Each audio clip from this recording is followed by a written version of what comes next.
在180毫升的温水里加入4克酵母粉、5克白糖，促进酵母发酵，充分的搅拌均匀，使白糖和酵母完全融化。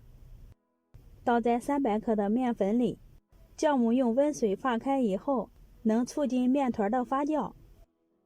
一直搅成像这样的大面絮状，再下手揉成面团。一定要将面团揉到光滑细腻，放在温暖处，醒花至2倍大。接着调个稀油酥，碗里倒入2勺面粉，加1勺食用盐，少许的胡椒粉，倒上烧冒烟的热油，等胡椒粉炸出香味以后，搅拌均匀。再倒上提前炒好的鸭蛋黄，制作过程在前面的视频里有介绍哦。充分的把鸭蛋黄和油酥搅拌均匀，看上去像这样的粘稠度就可以啦，放凉备用。2个多小时，面团就发好啦，里面都是小气孔。取出来放在面板上，充分的揉搓排气，这样做也有助于2次醒发。然后搓成长条状，先切出一个大的面剂，再切成4个小面剂，拿一个面剂按扁，擀成一个薄圆饼，厚度约2毫米就可以啦。全部擀好以后，在大的面皮上刷上一层油酥蛋黄，边缘处不用抹哦。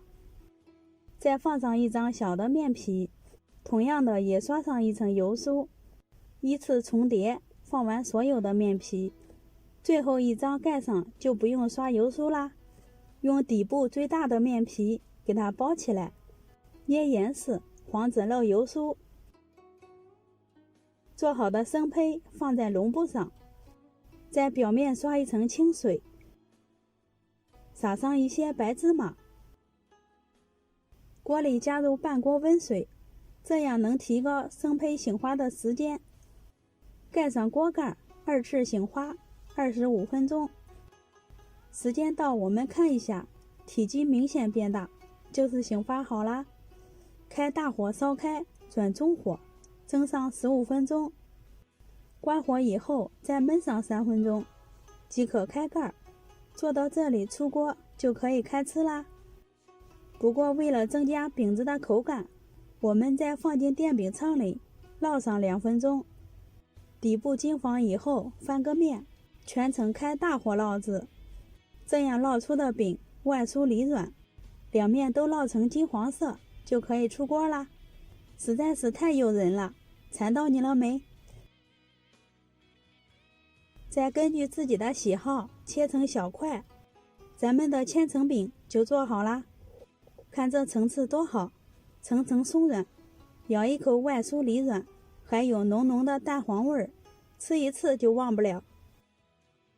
方便做的，老人和孩子都可以吃。如果你喜欢这个新做法，可以先收藏起来，有空时做给孩子们吃哦。咱们下期见。